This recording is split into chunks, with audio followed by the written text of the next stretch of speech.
Saya mulai aja bahwa hari ini temanya kembali lanjutan dari Amsal tapi bagian kedua ya. Nah, mungkin bagi sebagian orang Amsal ya udah biasa lah kita baca nasihat-nasihat hikmat yang bijaksana ya. Nggak salah, dan juga ya mau juga kita itu supaya aware bahwa Alkitab tuh penuh sekali hal-hal yang menarik yang kita bisa baca dan juga bisa aplikasikan ya. Nah, mungkin hari ini saya akan mulai juga dengan sama seperti minggu lalu, ulangan dari minggu lalu, ada beberapa tambahan yang diberikan dari minggu lalu. Ya. Anda coba perhatikan, bahwa manusia itu terdiri dari pikiran, perasaan, dan kehendak. Tetapi di dalam prinsip Alkitab yang dia perlihatkan adalah bukannya pikiran dulu, manusia itu adalah dimulai dengan perasaan dulu, emotion dulu, tetapi bukan perasaan di depan. Ya. Dan kedua baru kehendak, yang ketiga adalah pikiran. Ini sesuai dengan urutan yang ada ya, Mazmur, Amsal, lalu kemudian pengkhotbah tentang manusia menelaah. Kalau Amsal tentang kehendak, manusia memutuskan kehendak-kehendaknya. Sedangkan Mazmur banyak sekali perasaan-perasaan, dan itu semua memiliki tujuan, saudari ya. Dan kalau tujuan daripada Mazmur adalah bagaimana kita mengekspresikan perasaan, dan ekspresi perasaan yang paling dominan adalah yang berbicara tentang kasih. Dan semua perasaan ini yang positif tentang kasih dipakai untuk membangun hubungan. Tetapi perasaan yang negatif itu diserahkan ke Tuhan. Artinya kita bukan ledakan ketika kita marah, kecewa, terluka, kita bawa ke Tuhan. Ya. Dan semakin kita mengerti kasih Tuhan dengan cara membina hubungan dengan Tuhan, maka kita semakin bisa menyerahkan, bukan memendam. Kalau memendam suatu saat akan meledak. Kalau menyerahkan, Anda serahkan ke Tuhan, lama-lama itu sudah bukan ada menjadi bagian Anda.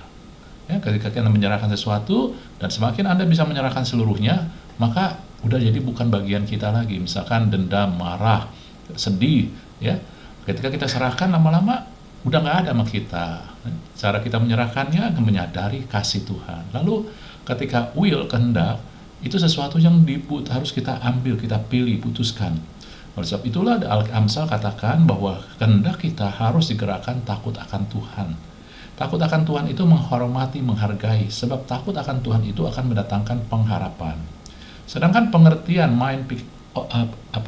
knowledge kita, ya orang bilang otak kita pakai pertama untuk mengerti firman Tuhan, karena firman Tuhan akan memberikan hikmat, saudari. Jadi Anda melihat di sini bahwa pada akhirnya ketika kita diberikan perasaan, gunanya untuk membina hubungan, bukan untuk diledakkan, bukan untuk menyimpan yang negatif.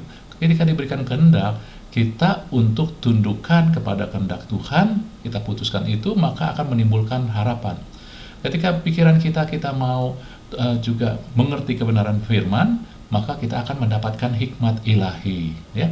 Jadi semuanya hak, dimulai dengan hak gitu. Nah, ini minggu lalu. Jadi konklusi yang kita dapat adalah bahwa ini dia, hubungan dengan Allah ya, ketika kita berhubungan dengan Allah nih, maka akan mendatangkan hikmat dalam hidup sehingga memberikan pengharapan, dan pada akhirnya tujuan kita adalah mengubah karakter. Yang disebut karakter adalah kehendak kita, saudari. Karena semakin kehendak kita bentuk, maka itu akan menjadi karakter kita ya. Jadi oleh sebab itulah kita lihat dari Amsal minggu lalu juga bahwa Amsal 1 itu waktu pembukaan dia bilang tujuannya adalah mengetahui hikmat dan didikan. Hikmat itu ya kita butuhkan dan bukannya emosi. Sedangkan didikan itu dalam bahasa aslinya peringatan. Jadi ada hal-hal di dalam hidup ini yang harus dihindari. Lalu dalam hidup ini kita perlu hikmat, bukannya kecerdasan, tetapi hikmat itu datang dari takut akan Tuhan. Kita menghindari hal-hal yang Tuhan nggak suka, dan juga apa yang dikatakan nggak boleh dalam kebenaran firman. Tujuannya kita sudah melihat ada, yaitu kecerdasan, pengetahuan, kebijaksanaan ya. Dan di sini sebenarnya kecerdasan itu adalah di dalam pengertian bahasanya itu adalah hidup dengan integritas. Hidup dengan integritas itu maksudnya hidup kita itu tidak berpura-pura. Orang cerdas bukan orang yang licik. Orang licik akan menutupi niatnya, tujuannya, maksudnya gitu ya. Tetapi orang yang hidup dengan integritas, luar dan dalam sama. Firman Tuhan katakan ketika kita hidup dengan luar dan dalam sama, nggak berpura-pura, itu cerdas. Kita nggak bisa ditipu, nggak bisa juga dijatuhkan. Ya, orang-orang kemudian pengetahuan juga dalam bahasa aslinya itu berarti adalah pemahaman, kesadaran akan kehendak dan kebenaran Allah. Pengetahuannya bukannya pengetahuan dari knowledge, pengetahuan dari ilmu pengetahuan, tetapi pengetahuan dari kebenaran firman. Ya. Karena ini juga tadi kita sudah lihat minggu lalu bahwa ini dalet itu dalet, ain, taf. Ya, dat itu terdiri dari ini. Semua ini ada maknanya. Kemudian juga peroleh kebijaksanaan. Kebijaksanaan itu buat orang dunia bilang, oh kamu bijaksana, artinya kita tahu satu bertindak sesuatu. Tetapi dalam kebenaran firman Tuhan, kebijaksanaan itu lebih pada kemampuan menjalankan rancangan Tuhan. Jadi semua dibawa kepada Tuhan. Ya. Karena semua ingat awalnya dari hikmat adalah takut akan Tuhan. Semua dihubungkan dengan Tuhan. Anda bisa hidup dengan integritas, cerdas karena berhubungan dengan Tuhan. Anda penuh dengan pengetahuan karena Anda tahu kebenaran firman Tuhan. Anda bijaksana karena Anda mampu dan mau menjalankan rancangan Tuhan. Ya. Jadi akhirnya semua kuncinya takut akan Tuhan. Oleh sebab itu, ini dia bahwa kita perasaan harus ditundukkan.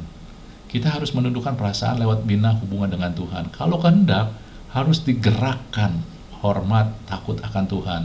Ya, memang kita tundukkan juga, tetapi kita harus gerakan juga. Ketika kita tundukkan doang, akhirnya kita akan jadi tertekan. Aduh, saya tundukin kehendak sama Tuhan sehingga saya nggak ada lagi kesenangan. Bukan itu. Ya, kita tundukkan lalu kita gerakan. Jadi keinginan kita sekarang hal-hal yang menghormati Tuhan. Ya, lalu pikiran kita selaraskan dengan firman Tuhan, saudari. Ya. Nah, ini dia. Sekarang kita masuk kepada poin yang kedua, bagian kedua nih ya. Nah, kata hikmat itu dalam bahasa ininya Ibrani, hikmah itu aturan moral yang umum sehingga membuat kita hidup lebih baik bagi yang memegangnya. Ya, itu hanya pengetahuan. Nah, sekarang kita akan melihat beberapa hal yang menarik nih tentang Amsal. Ya. Nah, saudara, kitab Amsal kalau Anda baca sesungguhnya penuh dengan simbol-simbol. Di Amsal 6 ada semut, di Amsal 30 ada cicak, terus ada Amsal 14 ada rumah, banyak lagi, bukan Amsal ini doang ya. Amsal 6 ada cicak, juga ada Amsal lain lagi, rumah juga pakai, ada madu, ada api, ada gerbang kota, ada pohon kehidupan, ada mahkota. Nah, kalau Anda melihat semua ini dipakai adalah di apa yang kita lihat dalam kehidupan sehari-hari di saat itu, di sosial ya. Misalkan ini semut, cicak ya, itu ada di alam, dan alamnya nggak jauh-jauh, bukan di hutan tetapi ada di sekitar kita, ada di rumah. Ada di rumah, ada cicak, ada semut. Kemudian ya rumah berhubungan dengan keluarga, madu juga makanan, api itu ya secara metafora umum dan dibutuhkan untuk kehidupan kan. Gerbang kota saat itu adalah berfungsi sebagai fungsi sosial, di mana orang-orang yang tua-tua berkumpul untuk menentukan sesuatu, menetapkan sesuatu secara sosial dan moral diterima.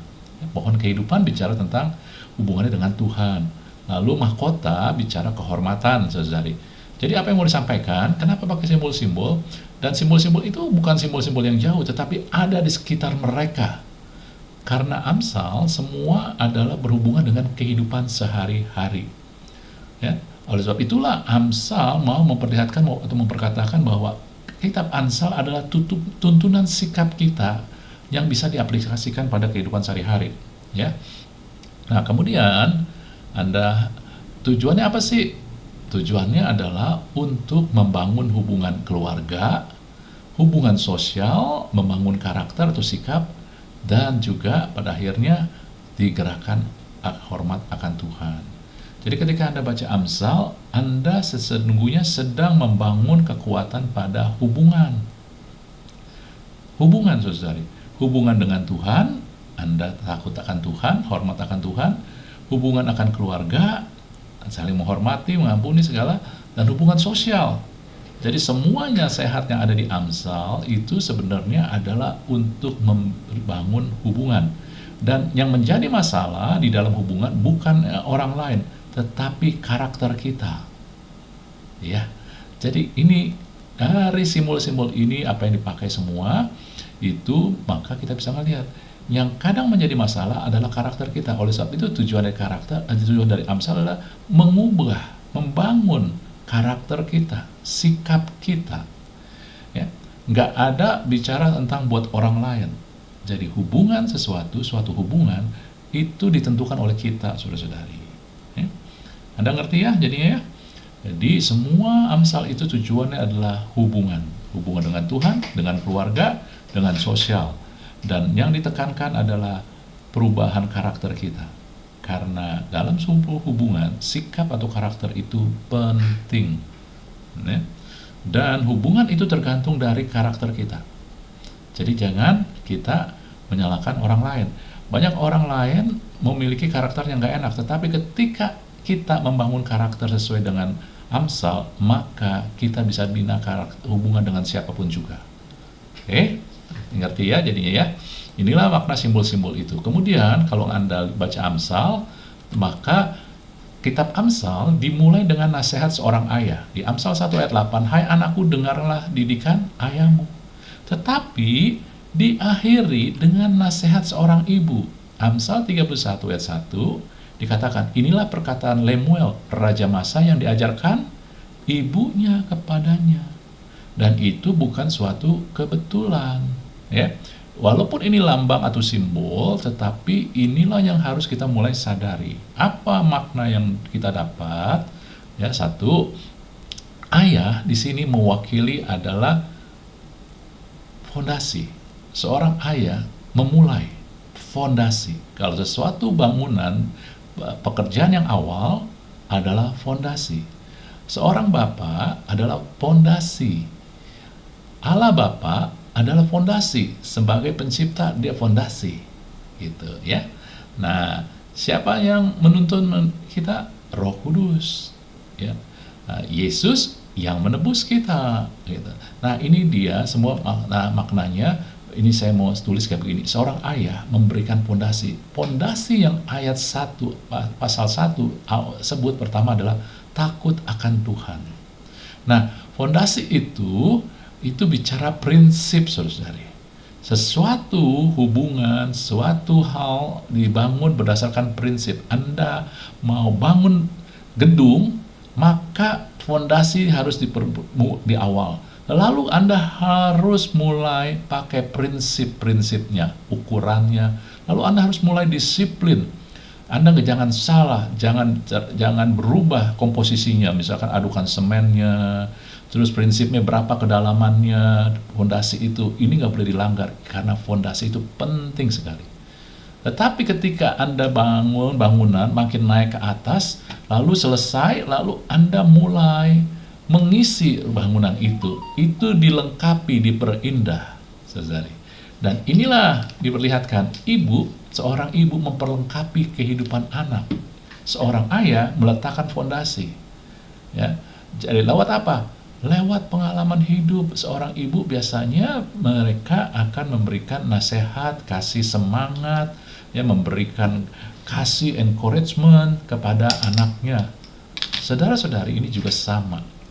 Allah Bapa memberikan fondasi, sehingga ketika Anda baca perjanjian lama, itu apalagi kejadian, itu fondasi prinsip-prinsip. Ya, misalkan kalau Anda baca di dalam kitab Kejadian, itu ada menyebutkan 5 keluarga yang porsi ceritanya banyak gitu ya. Keluarga apa aja? Yang pertama tentunya adalah Nuh. Keluarga Nuh yang diceritakan. Itu prinsip fondasi bahwa Nuh itu akhirnya di dalam bahtera ada 8 orang aja. Nah, di dalam kehidupan kita fondasi adalah apa? Yang kita miliki, akhirnya yang kita miliki, yang bersama kita menghadapi badai apapun juga, akhirnya adalah keluarga inti. Ya, dalam Nuh adalah istri, anak-anak dan mantunya. Nah, ini bukan prinsip yang penting saya pentingin keluarga, enggak. Ini prinsip adalah, buat saya ini ada suatu prinsip yang disebut prinsip prioritas. Di dalam kehidupan kita harus tahu prioritas. gitu. Itu ada pondasi-pondasinya, saudari. Lalu kemudian ada lagi pondasi yang diperlihatkan oleh cerita Yusuf, yaitu pengampunan, hubungan dengan saudara-saudari. Lalu ada lagi yang pondasi yang dikasih unjuk oleh Ishak gitu terhadap anaknya Yakub ya dan Esau. Bagaimana pondasi yaitu berkat datang dari orang tua, saudari, ataupun juga hal-hal yang lain. Jadi banyak sekali kalau Anda baca kitab Kejadian itu banyak fondasi. Lalu kalau Anda baca lalu kemudian di dalam Perjanjian Baru itu banyak sekali karya Roh Kudus, kisah para rasul terus gitu ya, surat-surat Rasul Paulus itu dia. Kalau Matius, Markus, Lukas, Yohanes itu bicara tentang penebusan Yesus. Nah, Roh Kudus ini membuat pengalaman hidup kita jadi indah, saudari. Tetapi nggak akan lari dari prinsip-prinsip yang telah diletakkan. Ya, jadi ini memperlihatkan seperti itu kira-kira, saudari. Ya. Dan Anda harus tahu juga fondasi itu adalah prinsip, lalu kalau ini adalah praktek.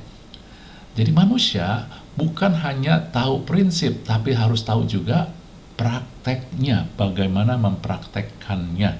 Jangan hanya Anda tahu firman Tuhan tapi tidak pernah mempraktekkannya. Nah, prinsip ini akan memberikan Anda otoritas. Tetapi praktek ini pada akhirnya yang lebih ditekankan adalah kasih. Ya. Jadi apa sih maknanya? Maknanya kira-kira gini, hikmat diperoleh ketika semuanya ada. Ya, bukan hanya Anda fondasi tetapi juga ada tuntunan. Jadi hikmat itu Anda akan peroleh lewat keseimbangan. Keseimbangan artinya begini, jangan melupakan yang satu. Anda tahu prinsip-prinsip firman, tetapi kalau nggak Anda lakukan, Anda akan hilang hikmatnya. Ya, jadi harus ada prinsip, Anda tahu prinsipnya, Anda tahu prakteknya. Anda tahu bahwa Anda punya otoritas, seorang bapak itu bicara tentang otoritas. Ada otoritas, tetapi juga otoritas tanpa kasih itu tidak berhikmat, gitu. Karena banyak orang menekankan, oh saya otoritasnya doang, sehingga menekankan haknya aja, gitu ya. Tetapi di dalam firman Tuhan, hikmat itu adalah keseimbangan, artinya yang satu tidak boleh dilupakan, ya. Jadi dua-duanya harus datang. Kalau Anda baca Amsal 1 ayat 8, dengarlah didikan ayahmu dan jangan lupakan didikan ibumu. Jadi dua-duanya, saudari. Ya. Jadi yuk, jangan hanya sekedar tahu, kita taruh tuh di profil kita, wah tentang Tuhan sana sini, tetapi kita nggak jalanin.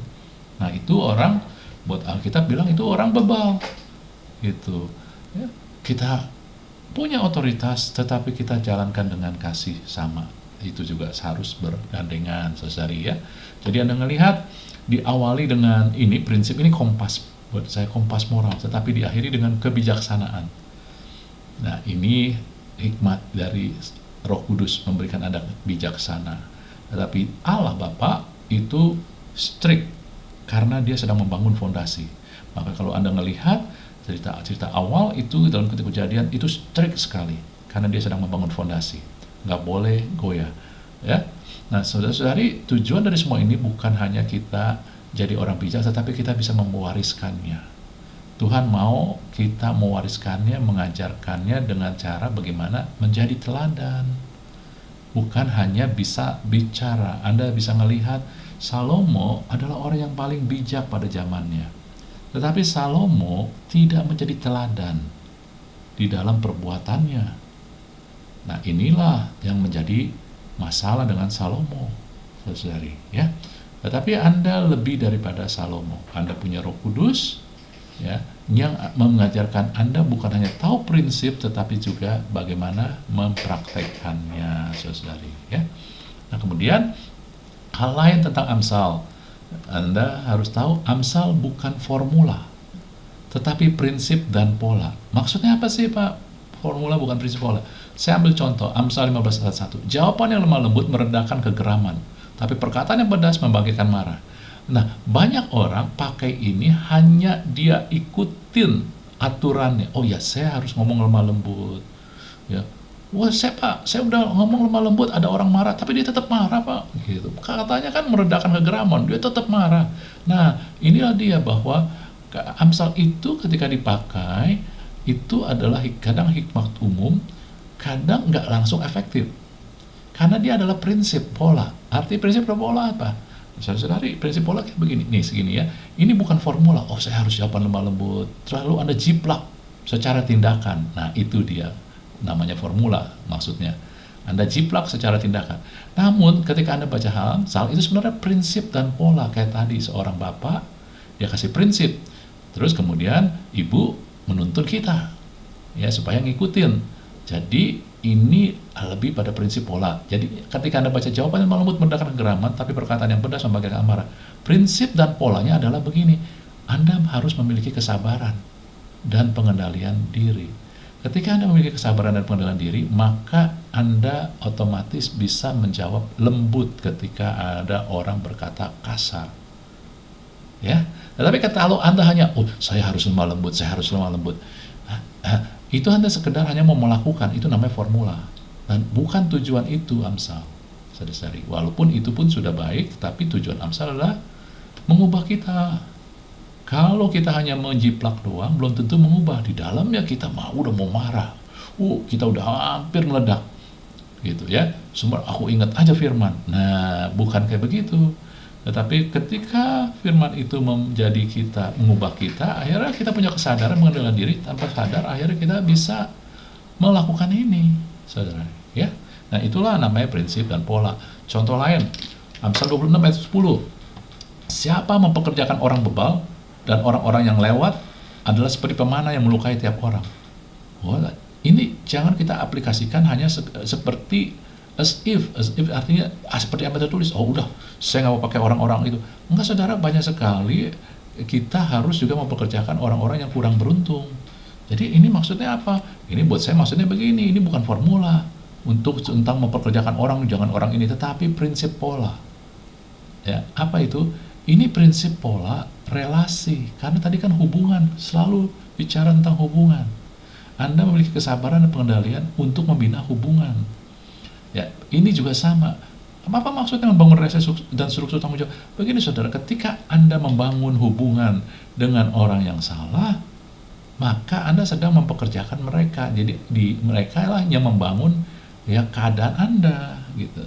Jadi Anda harus ketika Anda membangun hubungan dengan orang-orang, Anda cari orang-orang yang bebal. Dan orang yang bebal di mata Tuhan bukan orang yang nggak punya pendidikan, tapi orang yang nggak bisa dinasehatin, yang merasa serba tahu, yang tahu tetapi nggak melakukan kebenaran firman.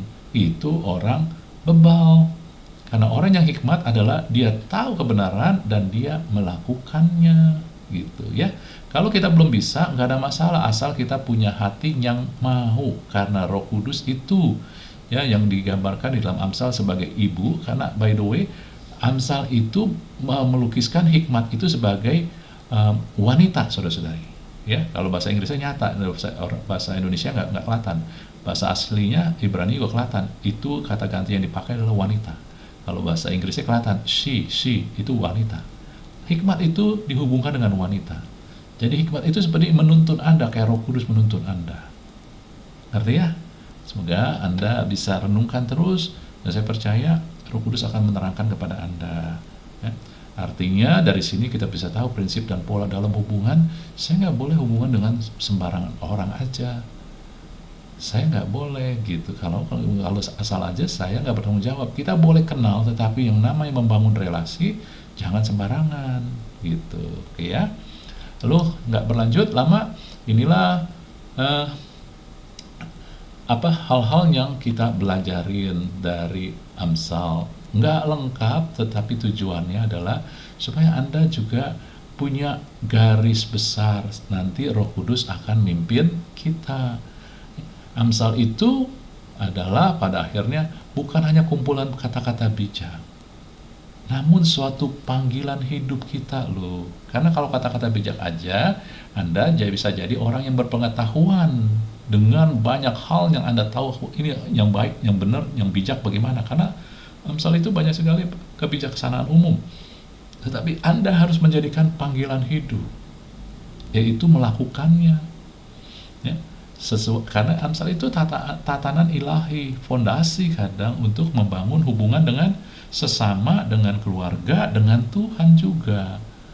Dan ketika itu menjadi panggilan hidup, maka akan mengubahkan sikap dan cara hidup kita sehari-hari. Ya, sehari-hari. Oke, saya akhirin ya pembahasan Amsal, tetapi dengan ini saya percaya Anda ketika baca Amsal udah tahu. Karena banyak orang baca Amsal kemudian dia pakai untuk nyerang orang.